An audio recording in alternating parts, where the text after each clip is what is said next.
구원의 절대성, 그런 제목으로 하나님의 말씀을 전하겠습니다. 구원이라고 하는 것은 한 번 구원을 받게 되면 영원히 구원의 절대가 있다. 구원의 절대성에 관한 이야기입니다. 너무도 안타깝게 하나님 앞에서 부르짖으며 기도하는 사람이 있었습니다. 목이 터져라 백성들을 향해서 회개하라고 외치는 기도의 사람이었습니다. 하나님 아버지, 왜 하나님을 믿지 않는 저 바벨론이 강해지고 있습니까? 왜 하나님을 모르는 애굽이라는 나라는 전쟁에서 승리하는데 왜 이 백성은 포로로 끌려가야 하나요? 하나님 앞에 또 묻고 물었습니다. 그러다가 이렇게 하나님 앞에 항변을 합니다.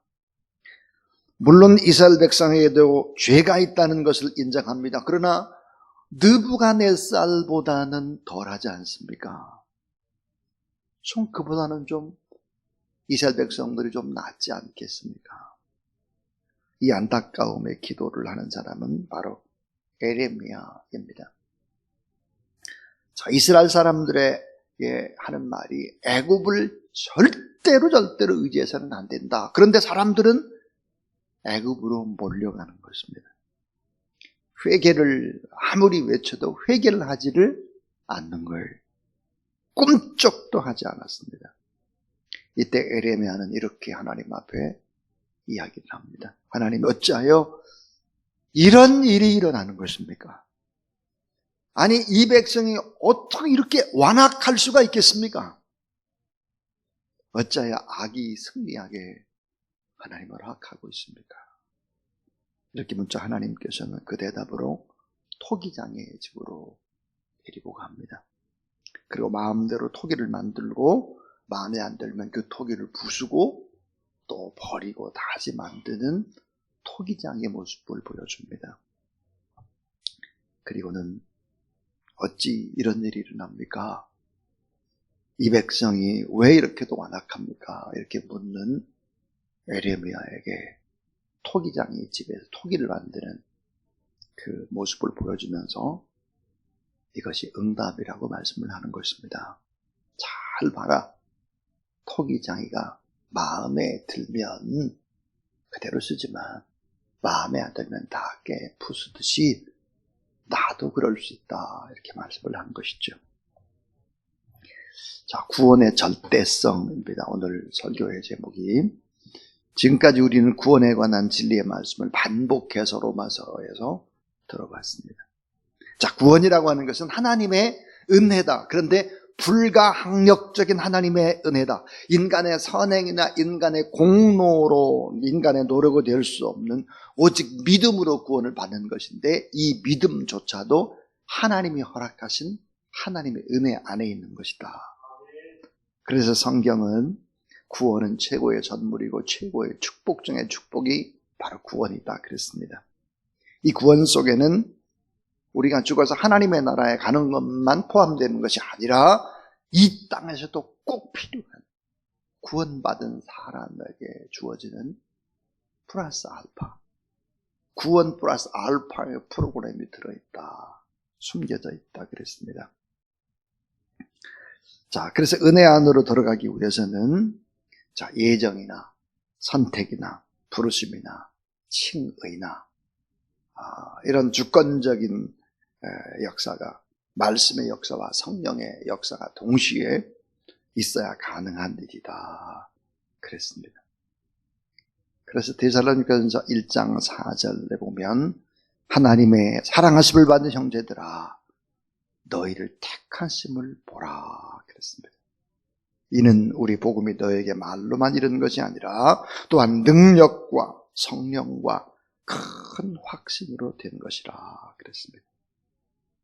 자, 구원에 관한 이야기, 오늘 이 본문 속에서 한번 에레미야 18장과 오늘 또 로마서 9장의 말씀을 가지고 한번 구원에 관한 이야기를 나누려고 합니다. 이 말씀이 참 중요한 말씀이라고 저는 생각을 합니다. 성경이 다 귀하지만 이런 진리들은 신구약을 오가면서 우리가 깊이 깊이 생각해야 될 하나님의 말씀입니다. 자, 첫 번째 이야기입니다. 따라하세요. 구원은 하나님의 절대 주권 안에 있다. 자, 구원이라고 하는 것은 하나님의 절대 주권 안에 있는 것이다. 이게 성경의 선포입니다. 로마서 9장 14절을 보니까 야곱은 사랑하고 에서는 미워했다 그랬습니다. 자, 하나님의 이 주권적인 선택에는 불의가 있을 수 없다라고 하는 것을 강조하죠.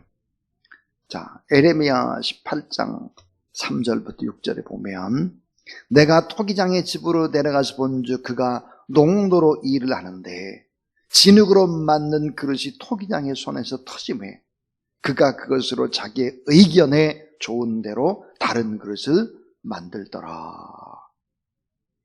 에레미야 18장 6절에 여호와의 말씀이니라. 이스라엘 족속아, 이 토기장에 하는 것 같이 내가 능히 너희에게 행하지 못하겠느냐. 이스라엘 족속아, 진흙이 토기장의 손에 있음 같이 따라하세요. 너희가 내 손에 있느니라. 네, 너희가 내 손에 있다는 거예요. 구원은 하나님의 절대 주권 안에 있다는 것입니다. 자, 토기장애가 이제 진흙을 가지고 토기를 만드는 과정을 이제 말씀을 합니다. 자, 한번 생각해 보세요. 어거스틴은 이렇게 해석을 했습니다. 진흙, 그러니까 토기를 만들려면 진흙이 필요하잖아요. 이 진흙은 점토라고 하는데 이 진흙이라고 하는 것은 우리 모든 인생을 가리킨다 그랬습니다. 우린 다 어때요? 진흙으로 만들어졌잖아요. 그러니까 진흙이라는 것은 인생이다 그랬어요. 그럼 토기를 만드는 토기장이 누구일까? 하나님이시죠. 토기장이 꼭 필요한 토기를 만드는 것이지요. 그럼 토기장이가 작업을 하는 이 작업실은 어디겠느냐? 어거스틴 그 작업실이 바로 교회라고 보았습니다. 교회. 자, 이 토기장이는 커다란 장을 담그는 옹기를 만들기도 하고 아주 작은 간장을 담그는 조그마한 간장 종재기를 만들기도 하고 좀 더 큰 화병을 만들기도 하고 찌개를 담는 투가리를 만들기도 하고 막걸리를 마시는 사기 그릇도 만들기도 하고 이거는 다 용도에 따라서 토기장이가 만드는 것이다 그랬습니다. 오늘 우리의 모습이 다 다르죠. 토기장인 하나님께서 다 꼭 필요해서 만든 거예요. 전부 다. 일란성 쌍둥이라고 할 때는 모습도 똑같아요. 태어난 시간도 거의 비슷해요.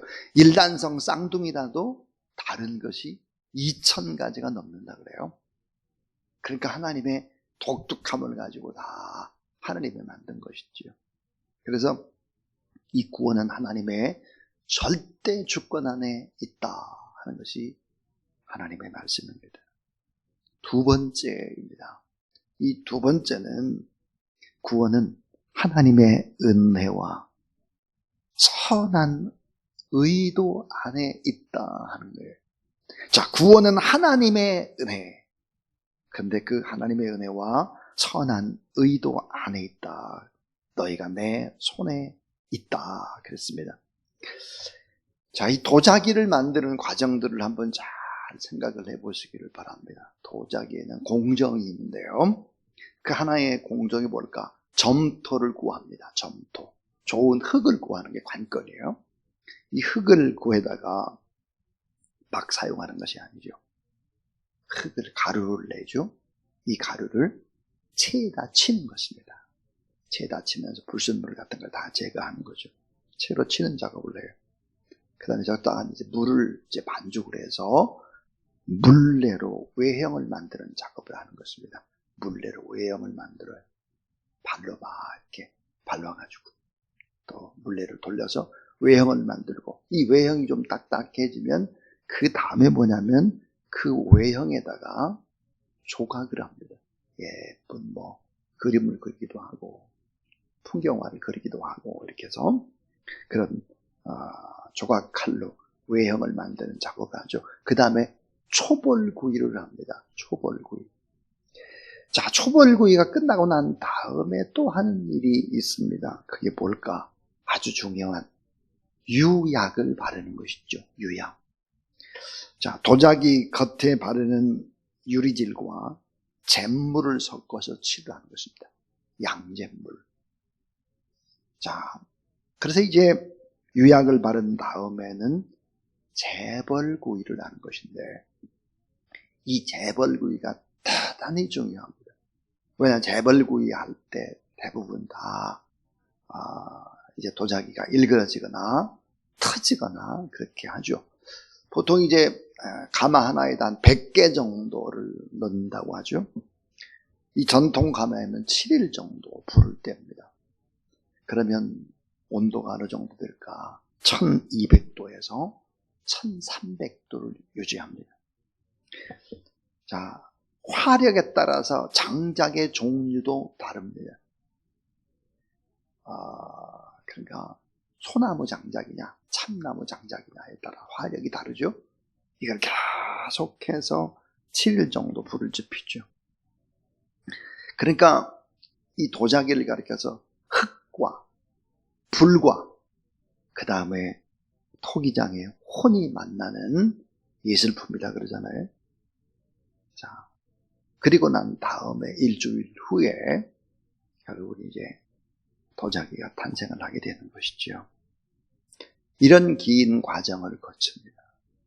근데 사실은 100개를 그 재벌구이를 끝나고 꺼내보면은 하나도 쓸 것이 없어서 바싹바싹 깨버리는 경우들이 많죠.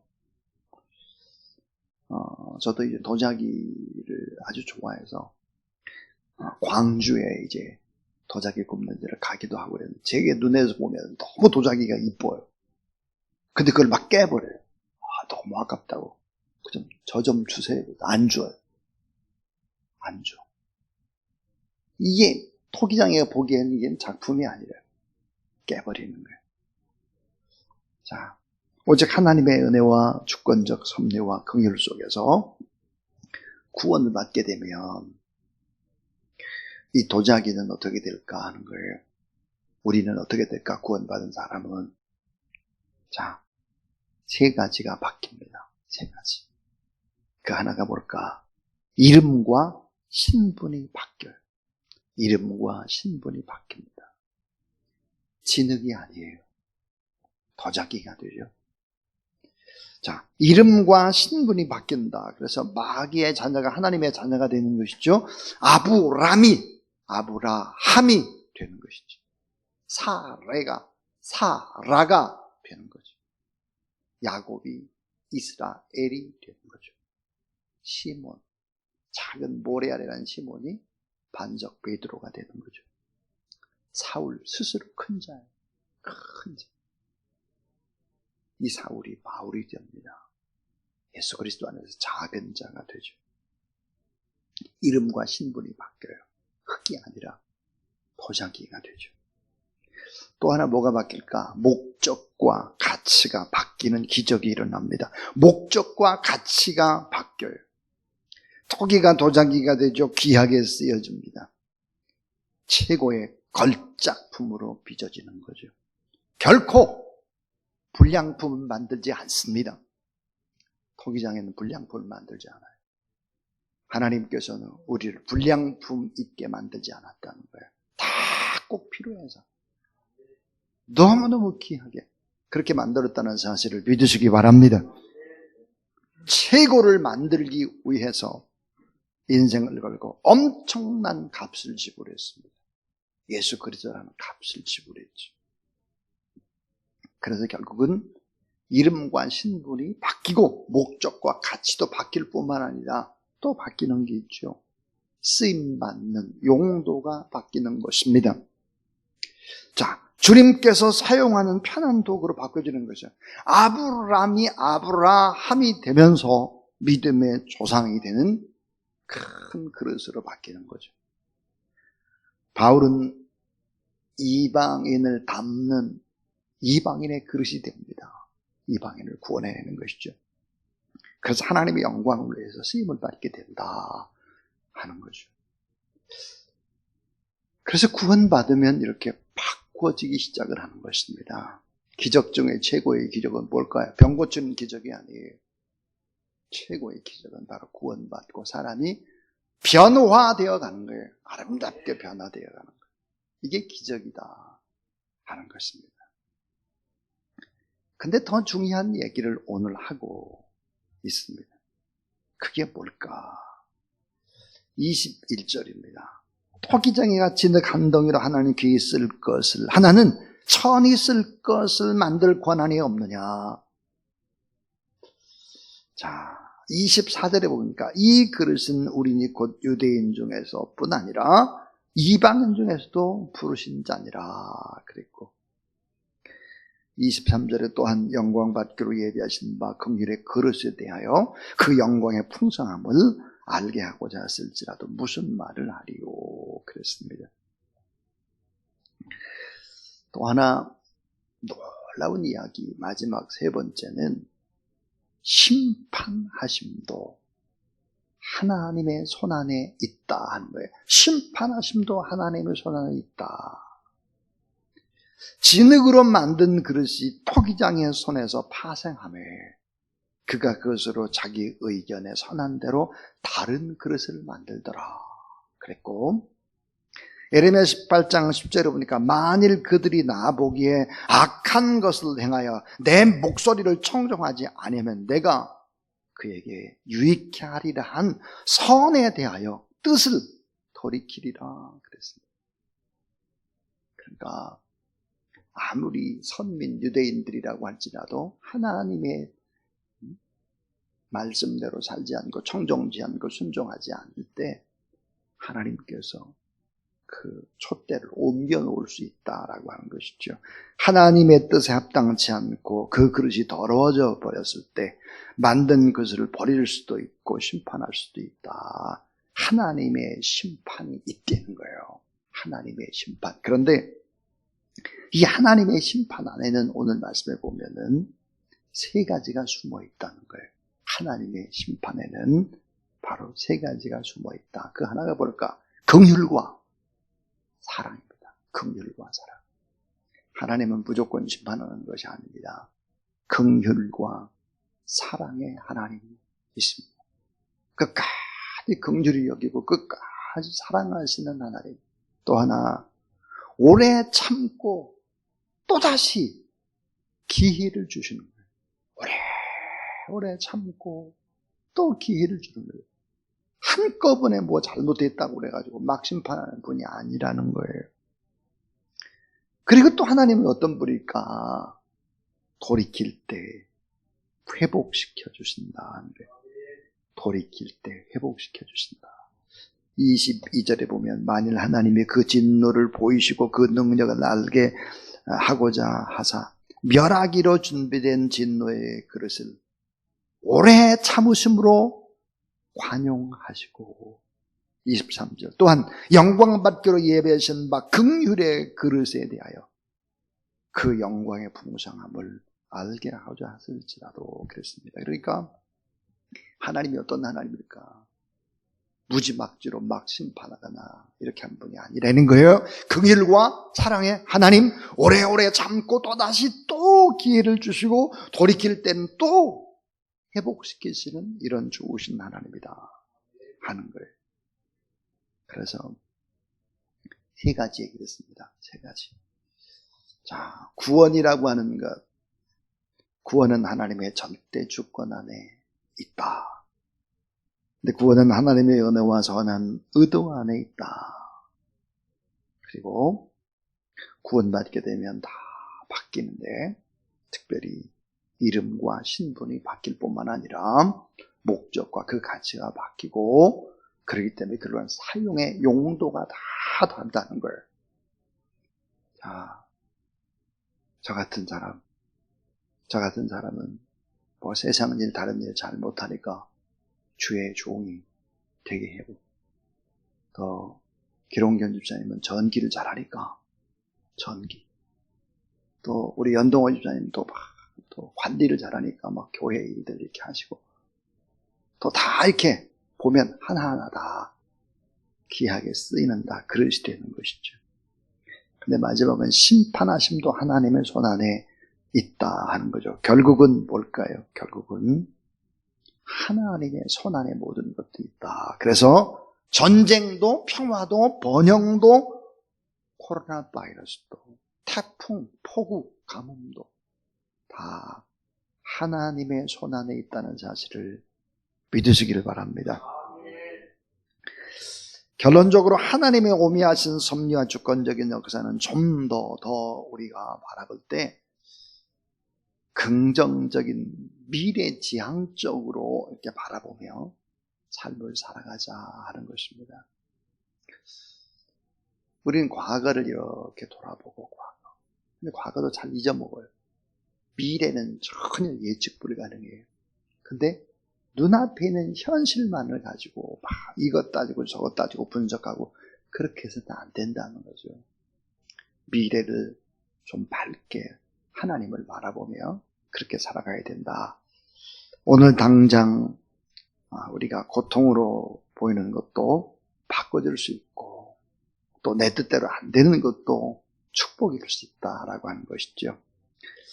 일제강점기 때의 실화입니다. 많은 젊은이들이 일본을 위해서 학도병으로 잡혀가는데 일본에서 공부를 하던 어느 부잣집 아들이 몰래 도망쳐서 무사히 고향으로 돌아와서 한국으로 돌아왔습니다. 동네 사람들이 아들이 돌아왔다고 축하하면서 복 받은 아이라고 막 부러워했습니다. 그런데 그 아버지는 축복인지는 두고 봐야 된다. 좀 더 기다려봐. 이렇게 얘기를 했습니다. 얼마 후에 난데없이 주인 없는 말 한 필이 동네에 들어온 거예요. 말이 뚜벅뚜벅 걸어서. 말을 탈 줄 아는 사람은 그 동네에 이 부잣집 아들밖에 없는 거예요. 그래서 부잣집 아들이 말을 탑니다. 자, 주인 없는 말은 결국은 그 아들의 것이 되고 말았어요. 동네 사람 참 저 집은 아들도 돌아오고 저 아들은 또 말도 또 타고 참 복받았다. 이러니까 그 아버지가 하는 말이 이렇게 말해요. 두고 봐야지. 복인지 아닌지 좀 더 두고 봐야 돼. 이렇게 말했습니다. 그런데 어느 날 그 아들이 말을 타다가 말에 떨어져요. 낙마에 가요. 팔이 부러집니다. 그 사람들이 동정을 했어요. 참 안 됐다. 그러니까 이 아버지가 또 하는 말이 두고 봐야지. 팔 부러졌다고 꼭 나쁜 것은 아니고 두고 봐. 정말 얼마 후에 팔이 부러진 것 때문에 큰 화를 면할 수 있었습니다. 왜냐하면 국가에서 젊은 청년들을 일본 군인으로 붙잡아 가는데 이 아들은 팔이 부러졌기 때문에 학도병으로 못 끌려간 거죠. 자, 무슨 얘기일까? 우린 지금 눈앞에 있는 걸 보고 좋았다, 나빴다, 울었다, 웃었다. 그렇게 해서는 안 된다는 거예요. 하나님의 절대 주권 안에 모든 것들이 있다.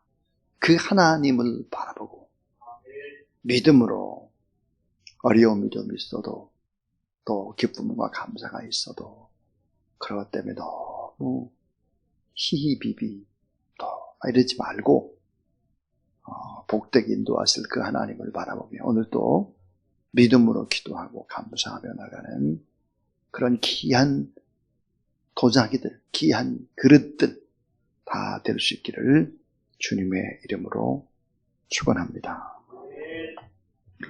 하나님 아버지 감사합니다. 오늘도 새벽을 깨워서 하나님 앞에 기도할 수 있도록 도와주신 것 감사합니다.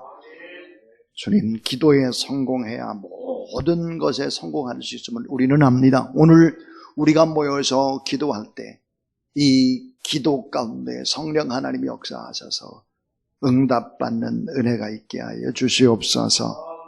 주님, 기도에 헌신된 용사 되게 해주시고 특별히 다니엘처럼 담대히 나라와 민족을 위해서 기도할 수 있도록 도와주시옵소서. 한국 교회와 주사랑 교회를 주님 회복시켜 주시옵소서. 주님, 복음적인 남북 통일과 세계 선교가 이루어져 갈 수 있도록 하나님 우리를 사용하여 주시옵소서. 하나님 앞에 지음받은 구원받은 저희가 하나님의 뜻에 따라 목적에 따라 가치 있게 아름답게 사용되어지는 영광이 있도록 도와주시옵소서. 하나님 앞에 모든 영광 올려드리옵고 우리 구주 예수 그리스도 이름으로 기도를 드리면서 이제는 구주 예수 그리스도의 무한하신 은혜와 놀라우신 우리 하나님 아버지의 사랑과 성령의 능력과 권능의 거룩한 기름 부으심이 이 새벽도 남아서 하나님 앞에 귀하게 쓰임받고 좀 축복하는 통로가 되기를 원하는 귀한 종들 머리 위에 이제로부터 영원토록 함께 하옵시기를 간절히 축원하옵나이다. 아멘.